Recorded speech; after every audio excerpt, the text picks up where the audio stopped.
finishing the Passover meal, Jesus and his disciples went to the Mount of Olives.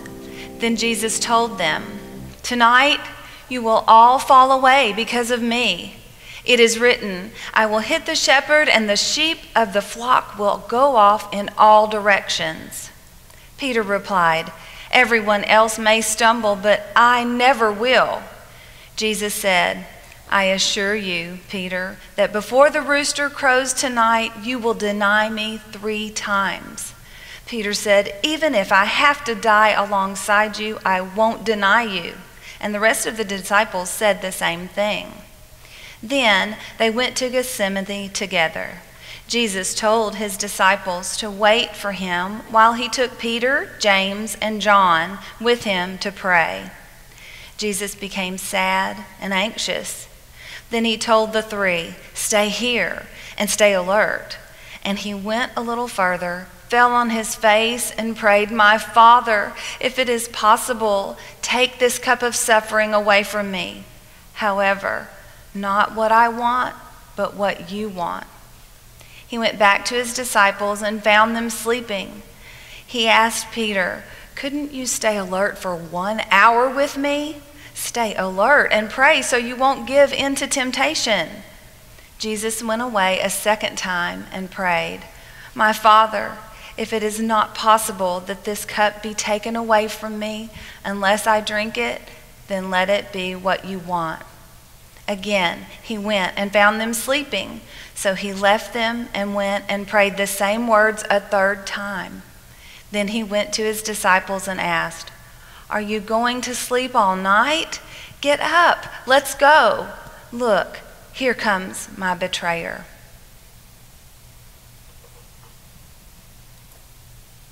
Just then, while Jesus was still speaking, Judas arrived with a large crowd carrying swords and clubs. They'd been sent by the chief priests and elders. Judas walked right up to Jesus and said, "Hello, Rabbi," and gave him a kiss. Jesus said, "Friend, do what you came to do." That's when they grabbed Jesus and arrested him. Jesus asked the crowd, "Why have you come with swords and clubs in the middle of the night to arrest me? I've been teaching in the temple day after day, and you didn't arrest me there." All of a sudden, all of the disciples ran away. The crowd who arrested Jesus took him to Caiaphas, the high priest. When they arrived at Caiaphas's home, the legal experts and elders were already there waiting for them. Peter followed at a distance and went into the high priest's courtyard, where he sat down with the officers to see what would happen. False witnesses were brought forward to testify against Jesus, but he was silent. He never spoke. Soon it was decided Jesus deserved to die. So they began to spit in his face, beat him, and make fun of him.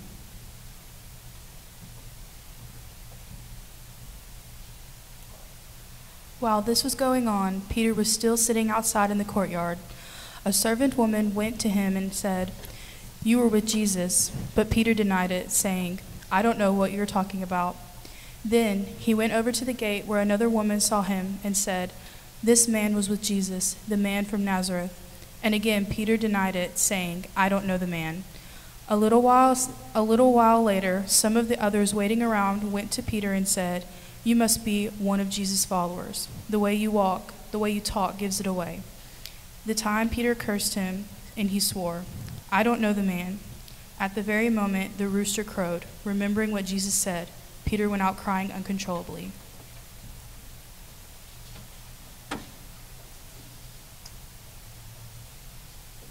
When morning came, they tied Jesus up, led him away, and turned him over to Pilate, the governor.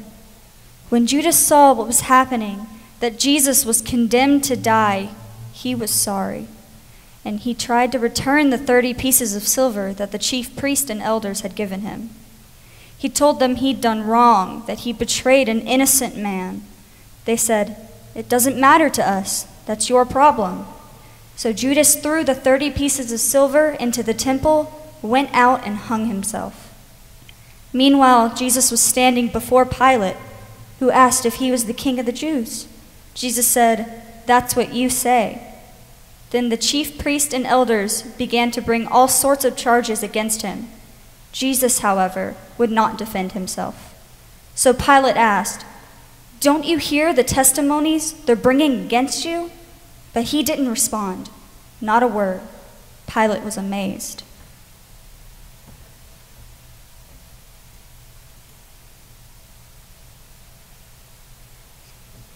It was customary during the festival for the governor to release one prisoner to the people.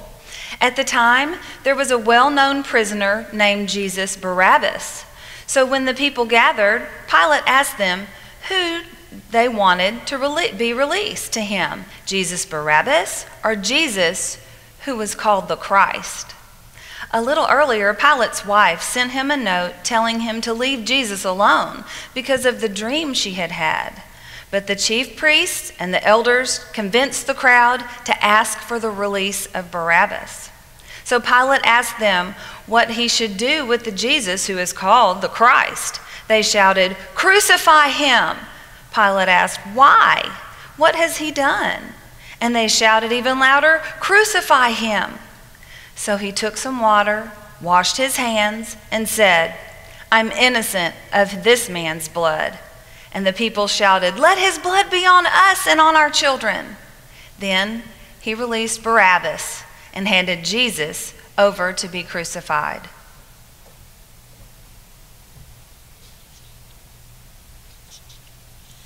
The governor's soldiers took Jesus into the governor's house and gathered around him. They stripped him and put a military coat on him. They twisted together a crown made of thorny vine and put it on his head. They put a stick in his hand. Then they bowed in front of him, saying, "Hey, King of the Jews!" Then they spit on him. They took the stick and they hit him in the head repeatedly. When they finished, they stripped him again, put his own clothes back on him, and led him away to crucify him.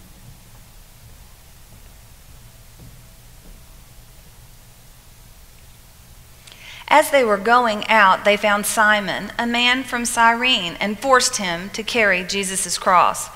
When they arrived at Golgotha, the place of the skull, they gave Jesus wine mixed with vinegar to drink. He tasted it, but didn't drink.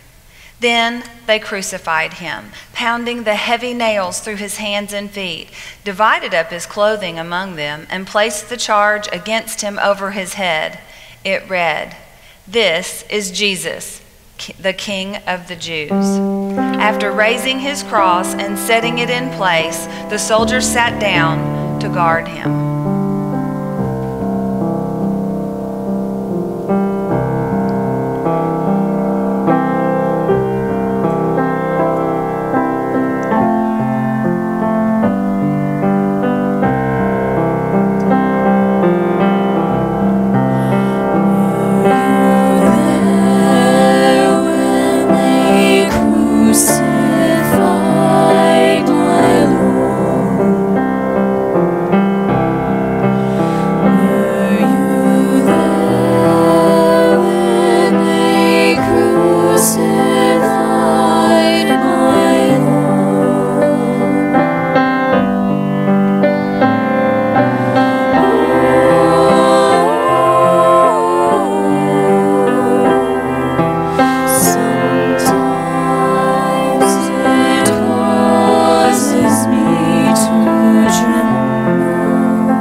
two crosses and crucified along with Jesus, one to his right and one to his left. People walking by insulted Jesus and shook their heads, saying, "So you were going to destroy the temple and build it in 3 days, were you? Why don't you save yourself? If you're God's son, come down from the cross." The chief priests, legal experts, and elders did the same thing. They made fun of Jesus, saying, "He saved others, but he can't save himself. He's the King of Israel. Let's see him come down from that cross. Then we'll believe him. He trusts God. Well, let's see God deliver him now."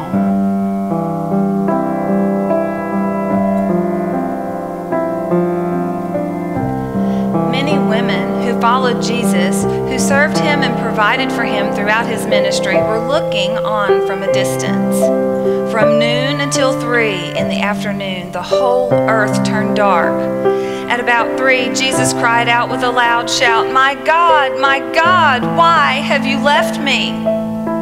Some of the people there thought he was calling Elijah. One of them ran to get a sponge full of vinegar, put it on a pole, and offered it to Jesus to drink. Again, Jesus cried out with a loud shout, and then he died. At that moment, the temple curtain was torn in two from top to bottom.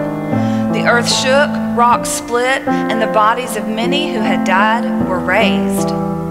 When the centurion and the other soldiers guarding Jesus saw the earthquake and everything that happened, they were filled with awe and said, "This was certainly God's Son."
That evening, a man named Joseph came. He was a rich man from Arimathea who'd become one of Jesus' disciples. He took Jesus' body, wrapped it in a clean linen cloth, and he laid it in his own new tomb where he'd carved out of the rock. Then he rolled a large stone in front of the door and went away.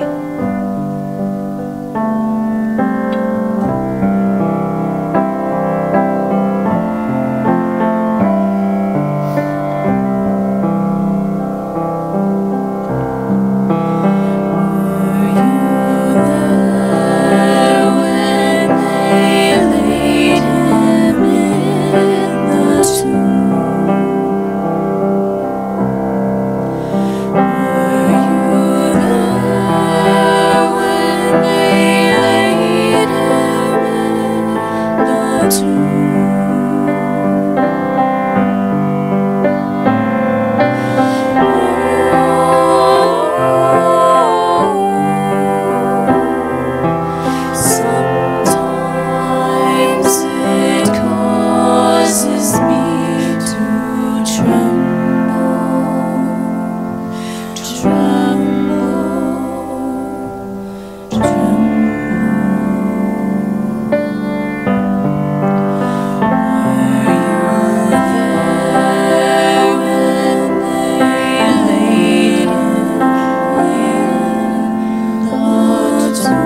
I do believe you would have trembled, just at what you've seen and the thought of what has taken place. We thank you for joining us this evening. Please reflect on this evening and tomorrow. And join us again at 10 o'clock Sunday morning for the Easter celebration. God bless you.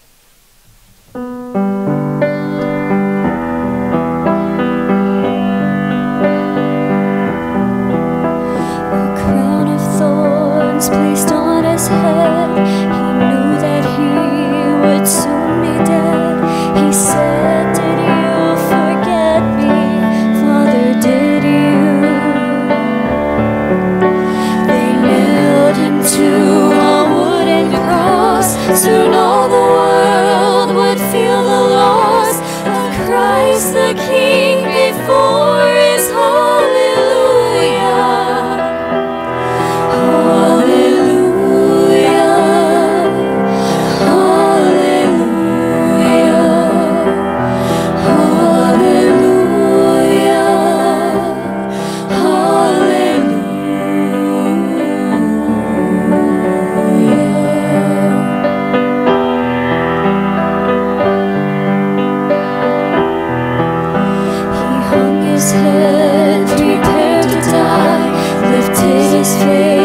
Up to the sky, said, I am coming home now, Father, to you.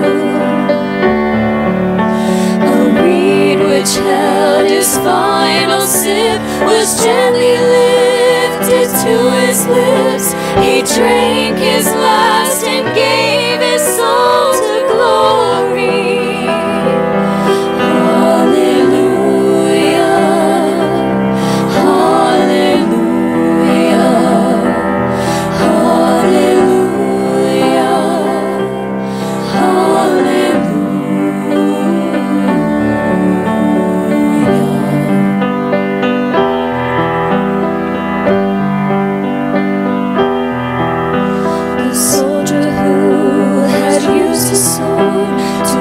The body of our Lord said, truly this is Jesus Christ our Savior.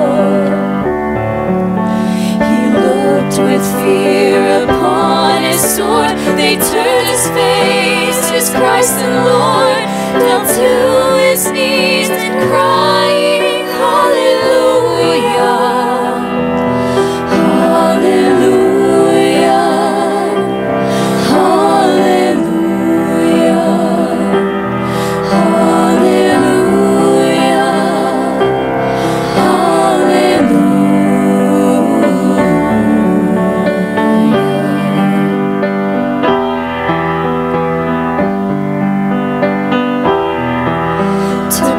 His head the thorny crown and wrapped him in a linen gown and laid him down to rest inside the tomb. Holes in his hands, his feet, his side. Now in our hearts we know he died to save us from ourselves. Oh,